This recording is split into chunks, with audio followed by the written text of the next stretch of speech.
నమస్కారం. భారతదేశం గురించి ఆలోచించినప్పుడు మనకు ఎన్నో గొప్ప విషయాలు గుర్తొస్తాయి. అందులో ఒకటి భిన్నత్వంలో ఏకత్వం. ఇది ఒక పెద్ద ఆసక్తికరమైన పజిల్ లాంటిది. ఈరోజు మనం దాన్ని కలిపి సాల్వ్ చేద్దాం. అయితే ఇంకెందుకు ఆలస్యం, మొదలుపెడదామా? పీపుల్ ఆఫ్ ఇండియా అనే ఒక ప్రాజెక్ట్ సర్వే ప్రకారం మన దేశంలో ఎన్ని భాషలు వాడుకలో ఉన్నాయో తెలుసా? ఒక్కసారి ఊహించండి.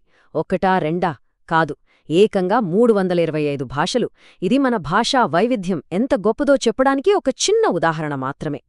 సరే, ఇక్కడే ఒక పెద్ద ప్రశ్నొస్తుంది. ఇన్ని భాషలు, ఇన్ని సంస్కృతులు, ఇన్ని తేడాలున్నప్పుడు మనమంతా ఒక దేశంగా ఎలా ఉండగలుగుతున్నాం? ఈ పజిల్ను విడదీసి సమాధానం కనుక్కుందాం. మనం ఈరోజు అన్వేషించబోయే ముఖ్యమైన ఆలోచన ఇదే: భిన్నత్వంలో ఏకత్వం. సింపుల్గా చెప్పాలంటే మన దేశంలో ఉన్న రకరకాల సంస్కృతులు, సంప్రదాయాలే మన బలమన్మాట. అన్నీ కలిసి ఒకే దేశంగా ఉండటమే దీనిలోని అసలు మ్యాజిక్. మన పజిల్ సాల్వ్ చేయడానికి మనం మొదటి క్లూ కోసం ఎక్కడికో వెళ్ళక్కర్లేదు. మనందరి వంటగది నుంచే మొదలుపెడదాం. ఎందుకంటే మనల్ని కలిపే విషయాల్లో ఆహారానికి మించింది ఏముంటుంది చెప్పండి? మన దేశంలో ఆహార వైవిధ్యం ఎంత గొప్పదో చూడండి.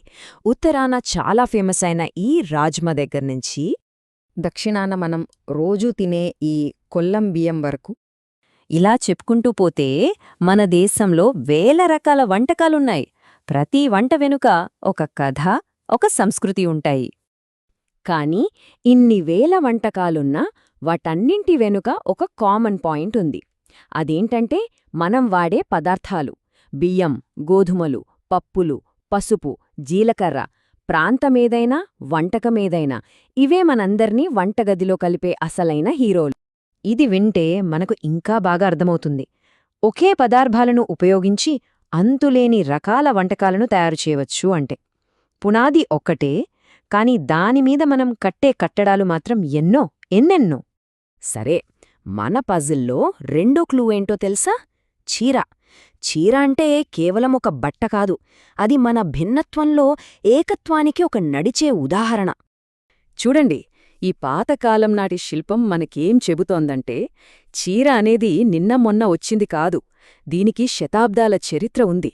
మన సంస్కృతితో ఇది పూర్తిగా పెనవేసుకుపోయింది. చీరలో ఉన్న అసలైన అద్భుతం ఇదే: కుట్లులేని ఒకే వస్త్రం, కాని దాన్ని కట్టుకునే పద్ధతులు వందలు.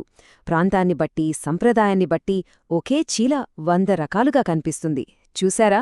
వస్త్రమొక్కటే, కాని రూపాలు ఎన్నో. అంతేకాదండోయ్, చీర ఉపయోగాలు ఇక్కడితో అయిపోలేదు.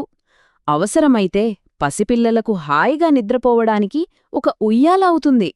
పొలంలో పండిన ధాన్యాన్ని ఇంటికి తీసుకెళ్లడానికి ఒక సాధనంగా మారుతుంది.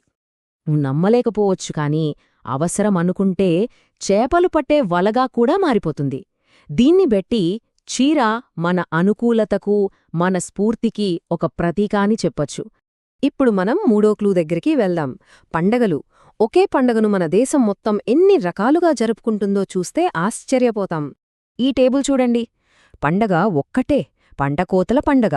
కాని ఒక్కో రాష్ట్రంలో ఒక్కో పేరు.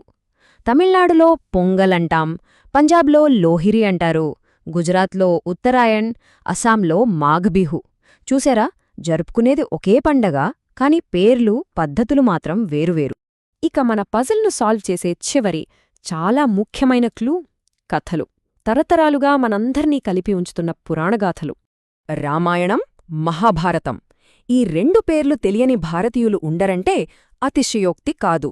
ఈ రెండు మహా ఇతిహాసాలు మనందరినీ కలిపి ఉంచే ఒక సాంస్కృతిక వారసత్వం.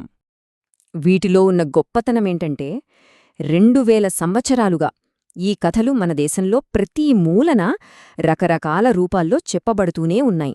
జానపద కథలుగా, నాటకాలుగా, పాటలుగా. కథ ఒక్కటే అయినా చెప్పే గొంతులనేకం.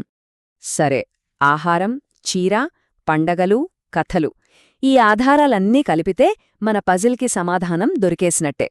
భిన్నత్వంలో ఏకత్వం వెనుక ఉన్న రహస్యం ఇప్పుడు మనకు స్పష్టంగా అర్థమవుతోంది. జవహర్లాల్ నెహ్రూ గారు చెప్పినట్టు ఈ కథలు మనందరి మనసుల్లో బలంగా నాటుకుపోయాయి. అవే మన సంస్కృతికి ఒక అర్థాన్ని, గొప్పదనాన్ని ఇచ్చాయి. ఈ ఉమ్మడి వారసత్వమే మనల్ని అంతర్లీనంగా, ఐక్యంగా ఉంచుతుంది.